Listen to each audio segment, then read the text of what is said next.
প্রশ্নপত্র ফাঁসের ঘটনায় ভারতের কেন্দ্রীয় শিক্ষামন্ত্রী ধর্মেন্দ্র প্রধানের পদত্যাগের দাবিতে দিল্লির যন্তর মন্তরে চলছে আন্দোলন। এই আন্দোলন ছড়িয়ে পড়েছে ভারতের আশপাশের অনেক অঙ্গরাজ্যে। তেমনি পশ্চিমবঙ্গের রাজধানী কলকাতার শিয়ালদহে ককরোচ জনতা পার্টির সমর্থনে অনুষ্ঠিত শিক্ষার্থীদের বিক্ষোভে বিপুল জনসমাগম হয়েছে।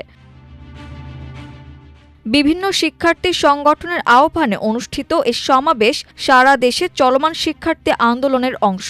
সিজেপির নেতাদের ডাকে দেশব্যাপী যে বিক্ষোভ কর্মসূচি চলছে, শিয়ালদহের এই সমাবেশও তারই ধারাবাহিকতা বলে জানিয়েছেন স্থানীয় শিক্ষার্থীরা। এদিকে বিক্ষোভ চলাকালে আন্দোলনকারীদের ছত্রভঙ্গ করতে পুলিশ ও নিরাপত্তা বাহিনী লাঠিচার্জ ও টিয়ার গ্যাসের শেল নিক্ষেপ করেছে বলে জানিয়েছেন এক ঊর্ধ্বতন কর্মকর্তা।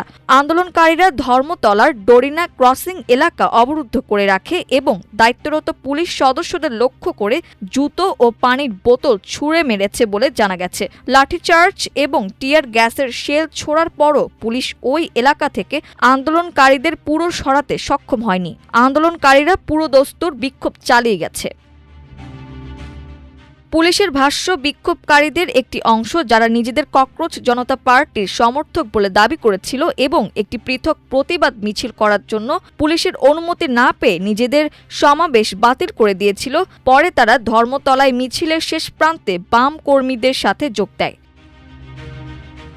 এদিকে তেলাপোকা আন্দোলন ইস্যুতে প্রধানমন্ত্রী নরেন্দ্র মোদীর প্রতি প্রকাশ্যে সমর্থন জানিয়েছেন পশ্চিমবঙ্গের মুখ্যমন্ত্রী শুভেন্দু অধিকারী। শুভেন্দু অধিকারী প্রধানমন্ত্রী নরেন্দ্র মোদীর প্রতি পূর্ণ আস্থা প্রকাশ করে বলেন, দেশের মানুষ প্রধানমন্ত্রীর ওপর বিশ্বাস রাখে এবং সেই বিশ্বাস বজায় রাখা উচিত।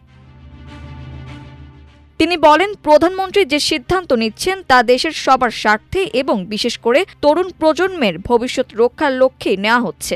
যুব সমাজের স্বার্থে সরকারের পদক্ষেপের ওপর দেশের মানুষের পূর্ণ আস্থা রয়েছে বলেও তিনি মন্তব্য করেন।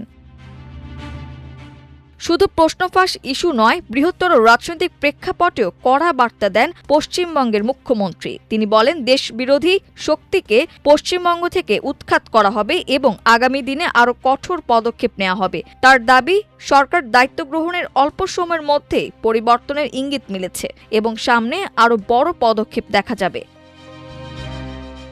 একই সঙ্গে তিনি দেশের জাতীয় দিবস উদযাপন নিয়েও মন্তব্য করেন। তার মতে, প্রজাতন্ত্র দিবস ও স্বাধীনতা দিবস দেশের সব শিক্ষা প্রতিষ্ঠান সহ প্রতিটি প্রতিষ্ঠানে বাধ্যতামূলকভাবে পালন করা উচিত। ছাত্রাবাসগুলোর কর্মকাণ্ড সম্পর্কেও প্রশাসনের কাছে তথ্য রয়েছে বলে দাবি করে তিনি সতর্ক বার্তা দেন যে স্বাধীনতা সংগ্রামীদের এই ভূখণ্ডে কোনো ধরনের রাষ্ট্রবিরোধী কর্মকাণ্ড বরদাস্ত করা হবে না।